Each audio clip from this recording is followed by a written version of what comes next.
అతి తక్కువ బడ్జెట్ తో మీ పర్సనల్ ఇంటర్వ్యూస్ మరియు వ్యాపార ప్రకటనల కొరకు ఈ నంబర్ ని సంప్రదించండి. ఏం జరిగింది?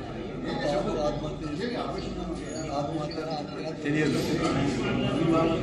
నిన్న 7:30కి ఫోన్ చేసి మాట్లాడాడు.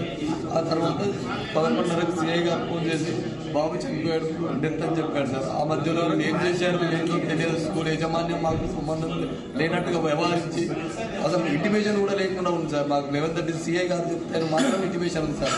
మేము లక్షల ఫీజులు కట్టి వీళ్ళకి బాబును అప్పకపోతే శివం చేసి పంపించాడు సార్. ఇంటికి పంపిస్తారు. మేము మా కోడి ఎవరికి చెప్పుకోవాలి సార్.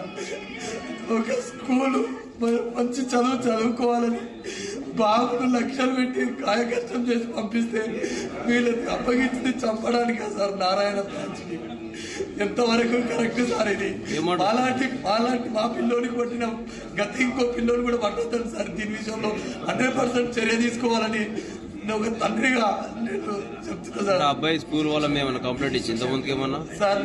అబ్బాయి స్కూల్ వాళ్ళ మీద ఏమైనా కంప్లైంట్ ఇచ్చాడు ఇంత ముందుకు? అంటే కొంచెం ఇబ్బందిగా ఉందంటే ఫిజిక్స్ లెక్చరర్ కొంచెం టార్చర్ చేస్తున్నాడు. లీడర్స్ పెట్టారు, లీడర్స్ తో కొంచెం జైబిల్లో పెట్టిస్తున్నారు. అది అంటే వచ్చి యజమాన్యంతో మాట్లాడిపోయినాం సార్.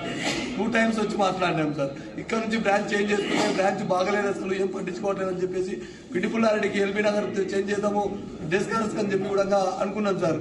మా దానికి అసలు మమ్మల్ని కలిసే ప్రయత్నం మేము కలిసడానికి వస్తే పొద్దుగాలు వస్తే సాయంత్రం వరకు కూడా ప్రిన్సిపల్ మాకు కలిసే అవకాశం కూడా ఇవ్వలేదు సార్ కలవడానికి. ఇంత దారుణమా సార్? మేము లక్షల ఫీజులు కట్టి దేనికోసం సార్? మేము అసలు అడ్మిషన్ అక్కడ చేంజ్ చేసుకున్నామంటే అడ్మిషన్ అక్కడ వాళ్ళ బ్రాంచ్కి చేంజ్ చేసుకున్నామంటే ప్రిన్సిపల్ కూడా దొరకలేదు సార్.